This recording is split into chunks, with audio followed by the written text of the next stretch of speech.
કોને કોને મારી જેમ ફૂલવડી તો બહુ જ ભાવે છે, પરંતુ ફૂલવડીનો જારો નથી એટલે ફૂલવડી ઘરે બનાવતા નથી. તો આ રેસીપી માત્ર તમારા જ માટે છે.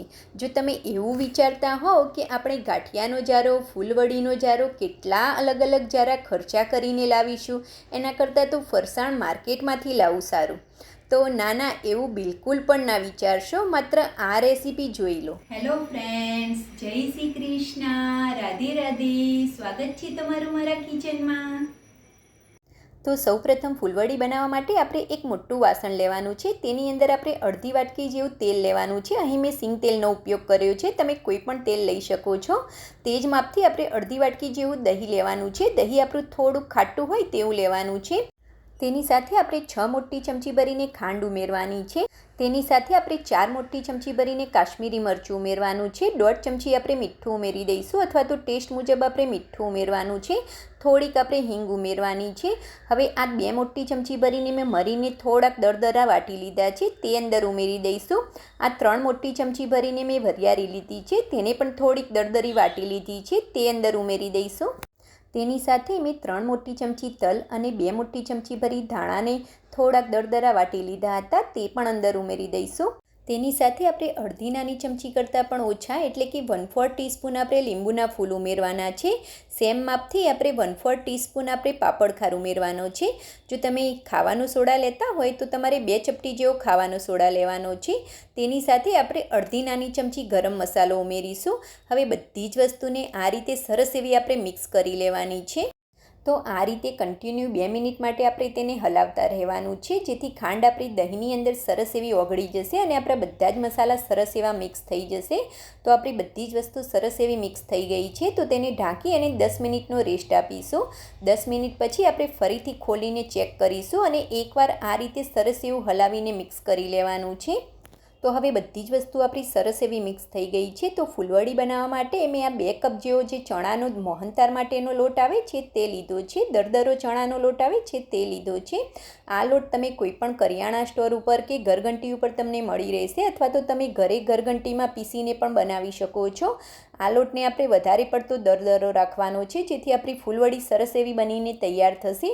હવે આ રીતે બધી જ વસ્તુને સરસ એવી મિક્સ કરતા જવાનું છે. પાણીનો ઉપયોગ આપણે નથી કરવાનો.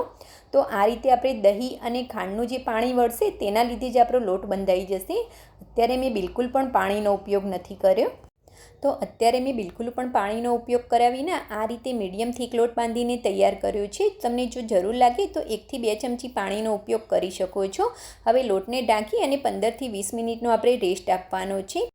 તો હવે 15 થી 20 મિનિટ પછી લોટને આપણે ખોલી અને ચેક કરીશું. તો લોટ આપણો સરસ એવો સેટ થઈ ગયો છે, પરંતુ આ લોટમાંથી આપણે ફૂલવડી નથી બનાવવાની. આ લોટ આપણો હજુ કઠણ છે. તો એમાંથી આપણે અડધો લુઓ લેવાનો છે અને આ રીતે થોડું થોડું પાણી એડ કરતા જઈશું અને લોટને આપણે સરસ એવો મસળવાનો છે. આ રીતે આપણે થોડું થોડું પાણી એડ કરતા જઈશું અને લોટને આપણે અડધો અડધો કરીને મસળવાનો છે. એકી સાથે આપણે પાણી નથી એડ કરવાનું. આ રીતે કરવાથી આપણી ફૂલવડી અંદરથી સરસ એવી સોફ્ટ બનશે અને ઉપરથી સરસ એવી ક્રિસ્પી બનશે. તો આ રીતે આપણે થોડું થોડું પાણી એડ કરતા જઈશું અને લોટને મસળી અને સરસ એવો થોડોક ઢીલો કરવાનો છે. આ રીતે લોટને સોફ્ટ કરવાનો છે. સાઈડમાં જે લોટ છે તેનો કલર અને આ રીતે આપણે મસળેલા લોટનો કલર આખો ચેન્જ થઈ ગયો છે. તો આ રીતે લોટને મસળી અને સરસ એવો આપણે તૈયાર કરી લેવાનો છે. તો હવે આપણો લોટ ફૂલવડી બનાવવા માટે એકદમ પરફેક્ટ તૈયાર થઈ ગયો છે. હવે આમાંથી આપણે ફૂલવડી બનાવવા માટે આપણે આ રીતે કોઈ પ્લાસ્ટિકની બેગ હોય તે લેવાની છે, અથવા તો તમે દૂધની થેલી હોય તે પણ લઈ શકો છો. અને થેલીને આ રીતે કોર્નરનો ભાગ પડતો હોય તેવી લેવાની છે, જેથી આપણી ફૂલવડીનો શેપ સરસ એવો આવશે. હવે જે આપણે લોટ મસળીને તૈયાર કર્યો હતો તે જ લોટ મેં આ પ્લાસ્ટિકની બેગની અંદર ભર્યો છે. બાકીનો લોટ રહેવા દીધો છે. હવે થેલીને આપણે આ રીતે આગળથી થોડો કટ લગાવી દેવાનો છે. આ રીતે આપણે જે પણ શેપની અંદર ફૂલવડી બનાવી હોય, થોડીક જાડી કે પતલી, તે રીતે આપણે કટ લગાવવાનો છે. હવે તેલ આપણું ગરમ થયું છે કે નહીં તે ચેક કરવા માટે આપણે થોડોક લોટ તેલની અંદર એડ કરવાનો છે. તો તેલ આપણું સરસ ગરમ થઈ ગયું છે. હવે ગેસની ફ્લેમને આપણે એકદમ સ્લો કરી દેવાની છે. તેલ આપણું ગરમ થઈ જાય પછી ગેસની ફ્લેમને આપણે સ્લો કરી દેવાની છે. હવે આ રીતે આપણે સીઝરની મદદથી આ રીતે કટ લગાવતા જઈશું અને થોડુંક પ્રેસ કરતા જઈશું. આ રીતે આપણે કટ લગાવતા જઈશું અને પ્રેસ કરતા જઈશું. આ ફૂલવડી બનાવવા માટે તમે બીજા કોઈની હેલ્પ પણ લઈ શકો છો. અત્યારે મારા હસબન્ડ મને હેલ્પ કરી રહ્યા છે. આ રીતે સીઝરની મદદથી કટ લગાવતા જવાનું છે અને આ રીતે ફૂલવડી આપણે પાડતા જવાનું છે. આની સિવાય આગળ હું તમને બીજી પણ રીત બતાવીશ, જેથી તમે બીજા કોઈની હેલ્પ લીધા વગર પણ ફૂલવડી બનાવી શકો છો. તો આ રીતે આપણે બધી જ ફૂલવડીને પાડી લેવાની છે. હવે આ ફૂલવડીને આપણે સ્લો ટુ મીડિયમ ગેસ ઉપર આ રીતે ફેરવતા જઈશું અને થોડી ક્રિસ્પી અને ગોલ્ડન કલરની થાય ત્યાં સુધી આપણે તળવાની છે. તો આ રીતે થોડી વારે આપણે ફૂલવડીને ફેરવતા રહીશું અને આ રીતનો સરસ મજાનો એવો ગોલ્ડન કલર આવે ત્યાં સુધી ફૂલવડીને આપણે તળવાની છે. તો હવે ગરમા ગરમ ફૂલવડીને આપણે નીકાળી લઈશું. અવાજ પરથી જ ખ્યાલ આવે છે કે આપણી ફૂલવડી કેટલી ક્રિસ્પી બની છે. તો એકદમ શુદ્ધ સિંગ તેલમાંથી બનેલી આપણી ગરમા ગરમ ફૂલવડી બનીને તૈયાર છે. તેને એક પ્લેટની અંદર નીકાળી લઈશું. હવે આપણે બાકીની ફૂલવડી પણ બનાવી લઈશું, જેમાં આપણે બીજા કોઈની હેલ્પની જરૂર બિલકુલ પણ નથી. આ રીતે લોટને પ્રેસ કરતા જઈશું અને આપણે હાથેથી જ તેને તોડતા જવાનું છે. સોરી ફ્રેન્ડ્સ, આગળની જે પ્લાસ્ટિકની બેગ હતી તે જોઈન્ટમાંથી થોડીક તૂટી ગઈ હતી, એટલે મેં લોટને બીજી બેગની અંદર ભરી લીધો છે. તો આ રીતે આપણે લોટને પ્રેસ કરતા જઈશું અને બધી જ ફૂલવડી આપણે પાડી લેવાની છે. આ રીત એકદમ આસાન છે, જેમાં આપણે બીજા કોઈની હેલ્પની પણ જરૂર પડતી નથી. હવે આ ફૂલવડીને પણ આપણે સ્લો ટુ મીડિયમ ગેસ ઉપર આ રીતે ફેરવતા જઈશું અને ગોલ્ડન કલરની અને ઉપરથી થોડી ક્રિસ્પી થાય ત્યાં સુધી આપણે ફૂલવડીને તળવાની છે. તો આ રીતે ફેરવતા જવાનું છે અને ફૂલવડીને આપણે તળવાની છે.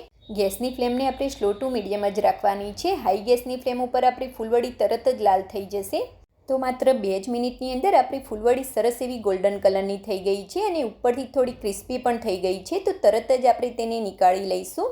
તો જારાનો પણ ઉપયોગ કર્યા વિના શુદ્ધ સિંગ તેલમાંથી બનેલી આપણી ગરમા ગરમ ફૂલવડી બનીને તૈયાર છે.